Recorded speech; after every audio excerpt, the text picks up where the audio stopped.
সত্যিকারের Apple juice আপনি কখনো না কখনো তো অবশ্যই খেয়েছেন। আর যদি আপনি স্কুলে দুষ্ট ছেলে হয়ে থাকেন তাহলে তো বন্ধুদের সামনে অ্যাপেল জুসের ক্যানে মদ পান করার নাটকও হয়তো অবশ্যই করেছেন।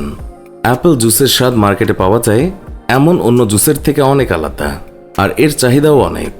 কিন্তু আপনি কখনো চিন্তা করেছেন যে কিভাবে এই অ্যাপেল জুসগুলো আপেল থেকে ক্যান পর্যন্ত পৌঁছানো হয় এবং বড় বড় ফ্যাক্টরিগুলোতে কি করা হয়? আজকে আমরা এই মিশনে নেমেছি, তাই পুরো প্রক্রিয়া দেখতে এবং জানতে ভিডিও শেষ পর্যন্ত আমাদের সঙ্গেই থাকুন। আর ভিডিওতে লাইক দিতে ভুলবেন না। অ্যাপেল জুসের কাহিনী অনেক মজার। সুইজারল্যান্ডের একটি ছোট্ট গ্রাম, স্টেফান এবং লুইজি দুই ভাই জীবিকার জন্য আমেরিকার ক্যালিফোর্নিয়াতে যেয়ে বসবাস করতে শুরু করে। তারা সেখানে একটি জমি কেনে যেখানে তারা চাষাবাদ শুরু করে। এর ভেতরে তারা আপেলের চাষও শুরু করে। এই চাষাবাদ থেকে আয় করা টাকা দিয়ে তারা সোডার বিজনেস শুরু করে। লিগজির ছোট ভাই স্টিফানও খেতে থাকা আপেল দিয়ে এক্সপেরিমেন্ট করা শুরু করে। আর ঠিক এইভাবেই তিনি একটি আপেল সিডারের রেসিপি বানায়। অ্যাপেল সিডার অ্যাপেল জুসের মতোই, কিন্তু এটা ফিল্টার করা হয় না। এরপর 1920 সালে আমেরিকার সরকার মদের উপরে নিষেধাজ্ঞা জারি করে।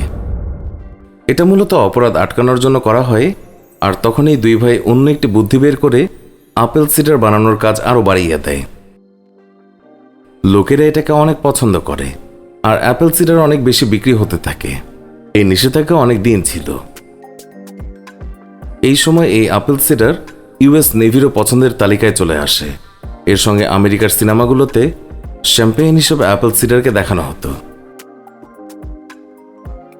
এরপর 1935 সালে মদের উপরে নিষেধাজ্ঞা চলে যায়।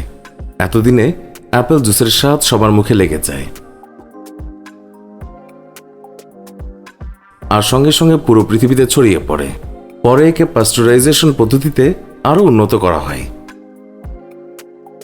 এখন আমরা দেখাবো আজকের দিনে কিভাবে ফ্যাক্টরিতে এই জুস বানানো হচ্ছে। প্রথমে সবচেয়ে ভালো কোয়ালিটির অ্যাপেলকে বড় বড় ট্রাকে করে ফ্যাক্টরিতে আনা হয়। এরপর অ্যাপেলগুলো কনভেয়ার হয়ে ইন্সপেকশন সেকশনে আসে। এখানে অ্যাপেলের গায়ে লেগে থাকা ময়লা এবং পাতাগুলো ফেলে দেওয়া হয়। এরপর অ্যাপেলগুলো সামনে চলে যায় এবং কিছু সময়ের জন্য স্টোর করা হয়। জুস বানানোর জন্য সবার প্রথমে অ্যাপেলগুলোকে পানি দিয়ে ধোয়া হয় যাতে বাকি ময়লাগুলোও চলে যায়। এরপর অ্যাপেলগুলোকে আবার ঠান্ডা পানি দিয়ে ধোয়া হয়। এই অ্যাপেলগুলোকে একটা গ্রাইন্ডারে ফেলে দেওয়া হয় যাতে করে অ্যাপেলগুলো ভালোভাবে গ্রাইন্ড হয়ে বের হয়।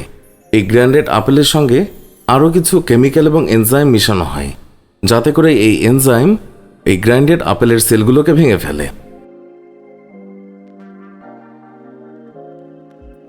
এতে জুস বের করতে সহজ হয়। এরপর গ্রাইন্ডেড আপেলকে অন্য আরেকটি সেকশনে পাঠানো হয় যেখানে এগুলো 60 থেকে 90 মিনিট পর্যন্ত অবস্থান করে। এরপরে এগুলোকে বের করে এগুলোকে হাইড্রোলিক প্রেসে পাঠানো হয় যেখানে ফাইনালি এর থেকে জুস বের করা হয়। হাইড্রোলিক প্রেসে ফিল্টার সিস্টেম এমনভাবে করা হয় যাতে এক সাইড দিয়ে জুস বের হয় আর অন্য সাইড দিয়ে শুকনো জিনিস, বীজ বা খোসা বের হয়। এখন জুসের কিছু স্যাম্পল কোয়ালিটি পরীক্ষার জন্য পাঠানো হয়। যখন এটি সম্মতি পায় তখন সামনের প্রক্রিয়ায় যায়। প্রথমে জুসকে প্রথমবার ফিল্টার করা হয় আর এখান থেকে অবশিষ্ট অংশকে আলাদা করা হয়। ফিল্টার করার পর এই জুসকে পাস্টুরাইজেশনের জন্য সামনে পাঠানো হয়। সেখানে এগুলোকে 22 ডিগ্রি থেকে 88 ডিগ্রি সেলসিয়াস পর্যন্ত নেওয়া হয়। পরে ঠান্ডা করে আবার 50 ডিগ্রি সেলসিয়াসে নিয়ে আসা হয়। জুসে থাকা সব ইম্পিউরিটি দূর করা হয় এবং ফিল্টারের ভেতর দিয়ে ভালো করে এটি প্রবাহমান হয়। দ্বিতীয় ফিল্টারে জুসগুলো এই প্রক্রিয়ার মাধ্যমে যায় যাতে জুসগুলো ভালো মতো ফিল্টার্ড হতে পারে। অ্যাপেল জুস প্রায় তৈরি। এখান থেকে বের হয়ে এই জুসের ফ্লেভার, রং ও ন্যাচারাল ফ্রুট সুগার লেভেল পরীক্ষা করা হয়। অ্যাপেল জুস সাধারণত অক্টোবর মাসে বানানো হয়ে থাকে কারণ এই সময় আপেলের ফলন অনেক ভালো হয়। সারা বছর সাপ্লাই করার জন্য এগুলো স্টোর করে রাখা হয়। বড় বড় কন্টেইনারে স্টোর করে রাখা হয় এগুলোকে। প্রত্যেকটি কন্টেইনারে 1000 থেকে 1100 লিটার জুস স্টোর করা হয়। এই জুসগুলো ভালো রাখার জন্য প্রত্যেকটি কোম্পানি কিছু প্রিজারভেটিভ ব্যবহার করে। কিছু কোম্পানি দাবি করে যে তারা কখনোই প্রিজারভেটিভ দেয় না। এরপর জুসগুলো প্যাকেজিং সেকশনে যায়। সেখানে মেশিনের সাহায্যে প্রতিটি 10 টেট্রা প্যাকে জুস দিয়ে ভরা হয়।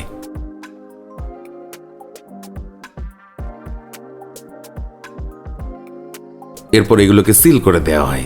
এই সিল করা প্যাকেটের উপর মেশিন হট গ্লু স্প্রে করে এবং স্ট্র লাগিয়ে দেয়। অন্যদিকে অ্যাপেল জুসকে বোতলে প্যাকিং করা হয়। এখানে প্রথমে বোতলকে ভালো করে ধোয়া হয়, এরপর হাইড্রোজেন পার অক্সাইডের সাহায্যে এগুলোকে ডিসইনফেক্ট করা হয় এবং তারপরেই অ্যাপেল জুস ভরা হয়। এবং একটি অটোমেটিক মেশিন বোতলগুলোকে আগে নিয়ে ক্যাপ বন্ধ করে দেয় এবং কোম্পানির লোগো লাগিয়ে দেয়। এখন এই অ্যাপেল জুস একদম খাওয়ার জন্য তৈরি। আমাদের এই ভিডিও সম্পর্কে মন্তব্য জানাতে কমেন্ট করুন। ভিডিওটি ভালো লাগলে লাইক দিন, শেয়ার করুন। নিয়মিত আমাদের ভিডিও পেতে এক্ষুনি আমাদের চ্যানেলটি সাবস্ক্রাইব করে পাশে থাকা বেল আইকনটি প্রেস করুন। এতে করে আমাদের নতুন ভিডিও পাবলিশ হওয়া মাত্রই ওই ভিডিও নোটিফিকেশন আপনার কাছে পৌঁছাবে। আজকের মতো বিদায় নিচ্ছি। দেখা হবে নতুন কোনো ভিডিওতে। ভালো থাকবেন। ধন্যবাদ সবাইকে।